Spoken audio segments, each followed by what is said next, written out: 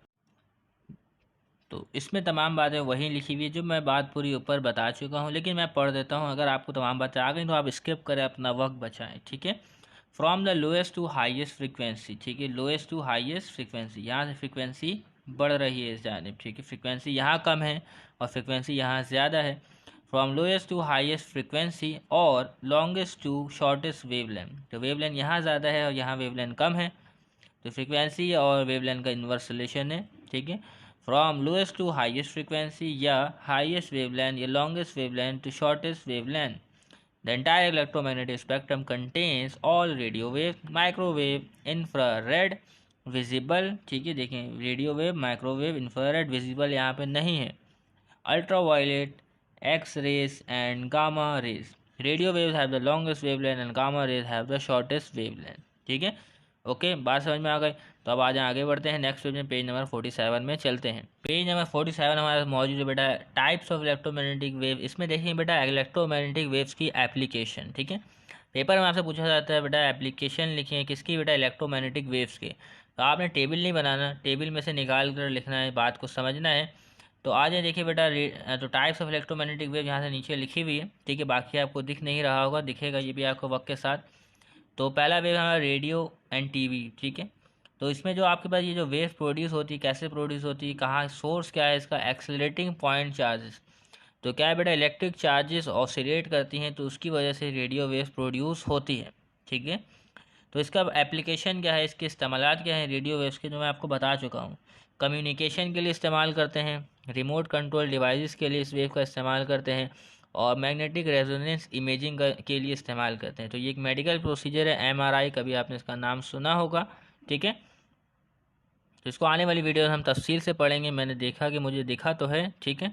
तो उम्मीद करते हैं बात आपको समझ में आएगी। तो कम्युनिकेशन के लिए बहुत बड़ा इस्तेमाल है रेडियो वेव्स का। दूसरी वेव हमारे माइक्रोवेव्स। इसमें क्या है बेटा, ये वेव का सोर्स क्या है, accelerating point charges and thermal agitation. तो एक पॉइंट चार्ज की एक्सेलरेशन की वजह से प्रोड्यूस होती है, और इसके बाद थर्मल एजिटेशन। तो कोई आइटम या मॉलिक्यूल है, ठीक है, उसमें हीट की वजह से ये वेव प्रोड्यूस होती है, ठीक है। और इसके अलावा इसकी एप्लीकेशन क्या है, कम्युनिकेशन के लिए इस्तेमाल करते हैं, माइक्रोवेव ओवन में इस्तेमाल करते हैं, रडार में इस्तेमाल होती है, रडार आपने पढ़ी होगी।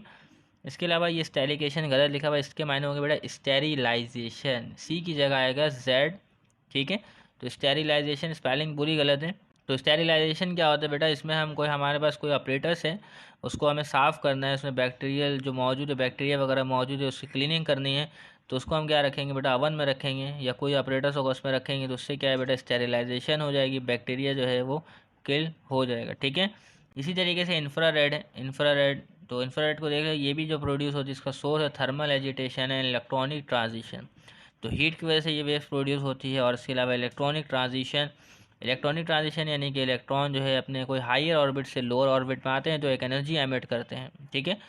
तो इलेक्ट्रॉनिक ट्रांजिशन की वजह से होगी, इलेक्ट्रॉन के एक शेल से दूसरे शेल में जंप मारने की वजह से ये वाली ट्रांजिशन होगी, और उसकी वजह से इंफ्रारेड रिलीज होगी।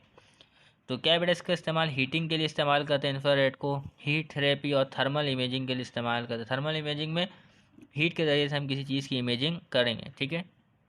इसी तरीके से आगे बाद मौजूद बेटा विजिबल लाइट। तो विजिबल लाइट कैसे प्रोड्यूस होती है, थर्मल एजिटेशन, किसी एटम मॉलिक्यूल के गर्म होने की वजह से ये वेव प्रोड्यूस होती है। एंड इलेक्ट्रॉनिक ट्रांजिशन, और इलेक्ट्रॉनिक ट्रांजिशन की वजह से भी ये वेव प्रोड्यूस होती है। इलेक्ट्रॉनिक ट्रांजिशन कैसे होगी, जब हम किसी एटम को एनर्जी देंगे तो उसके इलेक्ट्रॉन जम करके आउटर ऑर्बिट में चले जाएंगे, और वहाँ से जम करके वापस आएंगे तो उसके नतीजे में लाइट एनर्जी एमिट करेंगे, और वो जो लाइट एनर्जी होगी वो विजिबल रेंज में होगी, ठीक है। तो अगर इलेक्ट्रॉन बहुत ज़्यादा दूर ऑर्बिट से आ रहे हैं तो वो और ज़्यादा एनर्जी की वेव रिलीज़ करेंगे, तो इलेक्ट्रॉनिक ट्रांजिशन कम होगी इसमें। तो इसका इस्तेमाल एप्लीकेशन है all persuasive optical fibre, human vision, photosynthesis. बेटा फोटोसेंसिस में ये वेव इस्तेमाल होती है। इसके अलावा ह्यूमन विजन में, क्योंकि ये वेव ना हो, लाइट विजिबल लाइट ना हो तो हम नहीं देख सकते हैं। ऑप्टिकल फाइबर में इस्तेमाल होती है, और ये आई डोंट नो क्या लिखा हुआ है, खैर जो भी है। तो उम्मीद करते हैं बात आपको समझ में आ गई होगी। इसके अलावा अल्ट्रा वायलेट वेव्स, तो अल्ट्रा वायलेट वेव एनर्जी ज़्यादा होती है, तो अब ये सारी जो वेव्स आ रही है डेंजरस है, तो इनका इस्तेमाल बहुत ही देख भाग के करना पड़ता है, ठीक है। ये ऑप्टिकल फाइबर है, तो इसके ज़रिए से ये विजिबल लाइट वेव जो है वो ट्रांसफ़र होती है, ठीक है। तो अल्ट्रा वायलेट को देखा बेटा thermal agitation, thermal agitation, electronic transition,